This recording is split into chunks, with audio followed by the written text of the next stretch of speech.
હક્કી આવાજ ન્યૂઝમાં આપનું સ્વાગત છે। હું છું શહાના સેઠવાલા। વડોદરામાં કોમી એકતાના પ્રતીક યા હુસેન શહીદ મસ્તાન બાવાની દરગાહ ખાતે સંદલ શરીફ અને ઉર્સ શરીફની ભક્તિભાવપૂર્વક ઉજવણી કરવામાં આવી હતી। વડોદરા શહેરના જૂની ગઢી વિસ્તારમાં આવેલ કોમી એકતાના પ્રતીક યા હુસેન શહીદ મસ્તાન બાવાની દરગાહ ખાતે સૈયદ મોહમ્મદ શાહ સાદાત બાવાના આસ્થાને એક જ દિવસે પરંપરાગત રીતે સંદલ શરીફ અને ઉર્સ શરીફની ઉજવણી ભક્તિભાવ અને ધાર્મિક માહોલ વચ્ચે કરવામાં આવી હતી। આ સંદલ શરીફ નવા બજાર રોયલ મ્યુઝિક બેન્ડના નિવાસસ્થાનેથી નીકળ્યું હતું। આ પવિત્ર પ્રસંગે દરગાહના ખાદિમ હાજી દસ્તગીરભાઈ શેખ ઉર્ફે ભોલુ બાપુની આગેવાનીમાં વિવિધ ધાર્મિક કાર્યક્રમો યોજાઈ હતી।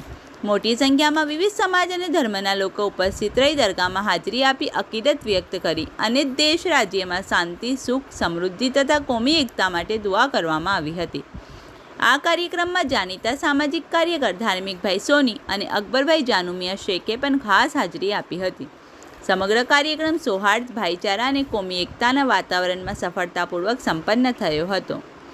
રિપોર્ટ રૂઝેબ અરબ સાથે અહેમદ પઠાન। आज जूनी गढ़ी में सैयद मोहम्मद शाह सादात बाबा का संदल उर्स जो हर साल 47 सालों से एक ही दिन मनाने में आता है और आज ये नवा बाज़ार रोयल बैंड वालों के घर से जो परंपरा मुजब याकूतपुरा, नाका, अजबड़ी मिल, त्रिकोण सर्कल होके आज मस्तान बाबा के आस्थाने पे जूनी गढ़ी में आए हैं और दादा को संदल पेश किया है। और उसके बाद यहाँ पे नियाज का प्रोग्राम होगा, जो कड़ी खिचड़ी जो हर साल की तरह होती है इस साल ये प्रोग्राम हुआ है और एक ही दिन बरसों से मनाने में आता है संदल और उर्स। 47 सालों से मोहम्मद शाह सैयद सादात बाबा जो यहाँ पे ही रहते थे और वो 47 साल हुए 79 में आपने पर्दा किया था। हाजी दस्तगीर शेख भोलू बापू मस्तान बाबा की दरगाह।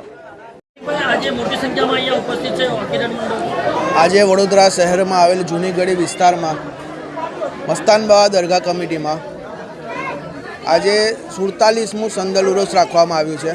सादात बाबानुं मस्तान बाबा दरगाह कोमी एकताना प्रतीक तरीके वडोदरा शहर में प्रख्यात है।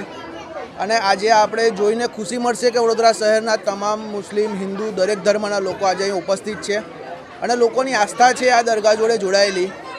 અને ભોલુ બાપુ આવનારા સમયમાં બી આવું કોમી એકતાનો પ્રતીકના કાર્યક્રમ કરતા રહે અને લોકો દરેક ધર્મના લોકો વડોદરા શહેરના લોકો રીતે જોડાતા રહે અને અમે લોકો બી આવા પ્રયાસ મસ્તાન બાબા દરગાહ કમિટી આગળ જતાં જરૂરથી કરતા રહીશું।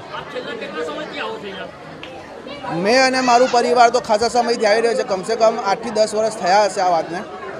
અને હું લોકોને કહીશ કે બીજા બધા ભેદભાવ છોડીને આપણે એક ભાઈચારાનો સંદેશ આપીને જેવી રીતે ભોલુ બાપુ કોઈ બી ધર્મનો ભેદભાવ કર્યા વગર હિન્દુ ધર્મમાં બી ઉપસ્થિત રહે છે તેમ દરેક વ્યક્તિએ આ બધું રાજકારણ છોડીને અને બીજી બધી વસ્તુઓ છોડીને ભાઈચારાને એકતા વડોદરા શહેરમાં બતાવતા રહેવી જોઈએ।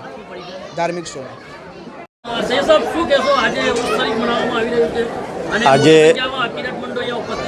આજે બહુ ખુશીની વાત એ કહેવાય કે યા મસ્તાન બાવા દરગાહ જે વડોદરાની આસ્થાને હાલી જે શાહી કહેવાય અને જ્યારે ગાયકવાડ શાસન હતું એના પહેલાંનો પણ આ જે મજાર શરીફ જે 200 વર્ષથી આ દરગાહ ઉપર લોકોની આસ્થા અને મહત્ત્વની વસ્તુ છે કે આ દરગાહ ઉપર એટલી મોટી સંખ્યાની અંદર હિન્દુ અને મુસલમાન દરેક અકીદતમંદો પોતાની માનતા લઈને અહીંયા જે આવે છે અને એમની માનતાઓ પૂરી થાય છે।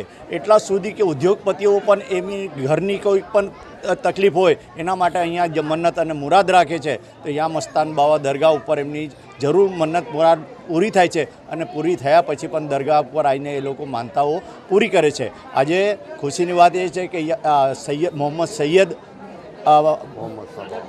શાહ બાવા રહેમતુલ્લાહ અલૈનો આજે ઉર્સ મુબારક છે અને આ ઉર્સ મુબારકની અંદર અલ્હમ્દુલિલ્લાહ આટલી મોટી સંખ્યાની અંદર અકીદતમંદ આવ્યા છે, એમની મન્નતો મુરાદો પૂરી કરી છે। અને મહત્ત્વની વસ્તુ એ છે કે આજે જે સંદલ શરીફ જે આવ્યો એની અંદર તમે જોયું કે મોટી સંખ્યાની અંદર લોકોનો જે મન્નત મુરાદો પૂરી થઈ છે એ મન્નત મુરાદને પૂરી થઈ એને થાલ લઈને અહીંયાને નિયાજ ચડાવી અને ફૂલોની ચદ્દર ચડાવીને એમના અકીદા મન્નતો એમને જે માનતાઓ પૂરી કરી છે ને આ મજાર શરીફ ઉપર દરેક ધર્મના લોકો કોમી એકતાના એક પ્રતીક સમાન છે। સૈયદ અમીન।